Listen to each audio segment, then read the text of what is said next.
race to the White House continues tonight. A winner still has not been projected in the 2020 presidential election.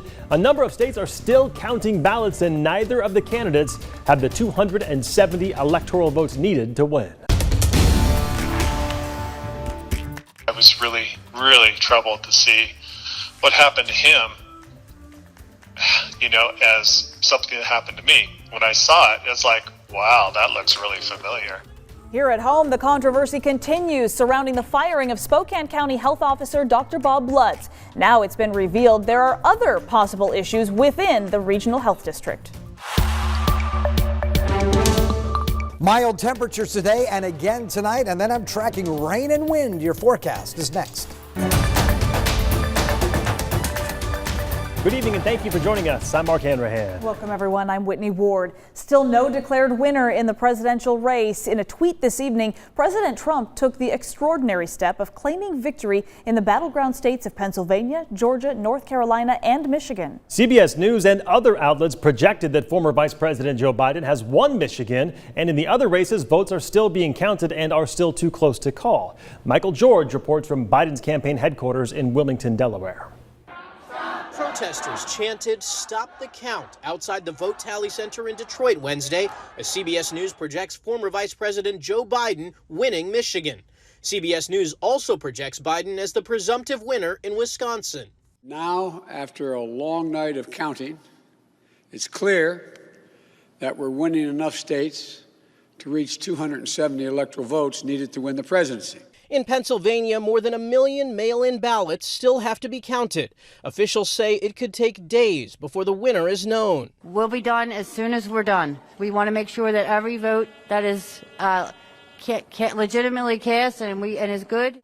The former vice president gave his perspective on the state of the race here in Delaware as President Trump continues to undermine confidence in the integrity of the election. The president tweeted this afternoon, "They're working hard to make the 500,000 vote advantage in Pennsylvania disappear. Likewise, Michigan and others." His campaign challenged the vote count in Pennsylvania and asked the U.S. Supreme Court to get involved. This is absolute fraud. We've seen it in Philadelphia before.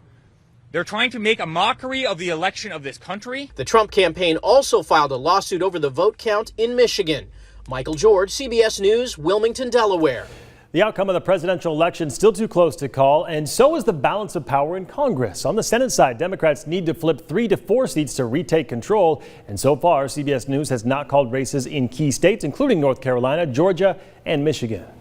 We're awaiting the judgment of the American people. Now, in the Senate, So the Senate's top Republican, Mitch McConnell, held on to his Senate seat, as did South Carolina's Lindsey Graham. In Maine, Democratic challenger Sarah Gideon conceded to moderate Republican Susan Collins.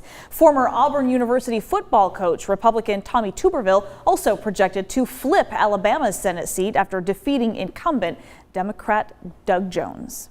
Let's get to work, Arizona, and let's do it. So Democrats also keeping a very watchful eye on Arizona's race, where Democrat Mark Kelly is leading GOP incumbent Martha McSally. New Mexico is expected to make state history as it is projected to send its first all-female delegation to Congress. The state has 3 representatives. 2 of the projected winners are Democrats. 1 is a Republican. In the meantime, it appears that Democrats will maintain control of the House, though they did not expand their majority there. All right, let's talk weather. We got a taste of rain yesterday, and it looks like more rain's on the way. Yeah, let's get right to meteorologist Tom Sherry. So, Tom, what do we need to know as we get into the rest of this week? Yeah, you're right about more rain on the way, especially on Thursday, but it is mild, and the overnight low tonight should only drop down to 50 degrees. Look at that beautiful sky out, and look at our city. Absolutely gorgeous. 59 degrees right now. Wind is out of the south at 13 miles per hour. It will be windy overnight and again on Thursday. And again, look at that low tonight, 50 degrees. 58 the expected high tomorrow. It will be a wet and windy day with wind gusts 30 to 35 miles per hour. Then a cool front moves in over the weekend. There's a slight chance of showers Saturday and Sunday. And as I said before, cooler, a high of 46 on Saturday, 28 the low Sunday morning, and then a daytime high of only 40. I'll check the rest of your 7-day forecast, all coming up in a few minutes. Sounds good, Tom. Thank you very much. Here at home, the controversial firing of Spokane County Health Officer Dr. Bob Lutz has led others to raise concerns about the health district. A former director at the agency filed a lawsuit back in July claiming discrimination. It turns out he applied for the job that District Administrator Amelia Clark now has. KREM 2's Amanda Rowley talked with the former employee today. And yet you have no idea that you're infectious. Dr. Bob Lutz says he will not resign from the Spokane Regional Health District and has hired a lawyer in his fight to keep his job. Now, another former employee is sharing why he's taking legal action after also being fired from SRHD. In 2010, the district hired Kyle Unland as its Division Director of Health Promotion. And having this role in Spokane was just the greatest thing ever, because I've got to work in the communities that I live in and embrace and love. Court documents say he filed a lawsuit for discrimination after interviewing for the vacant administrator position last year. Unland claims he was fired after raising concerns with human resources about discrimination. He felt he did not get the job because he is a white man.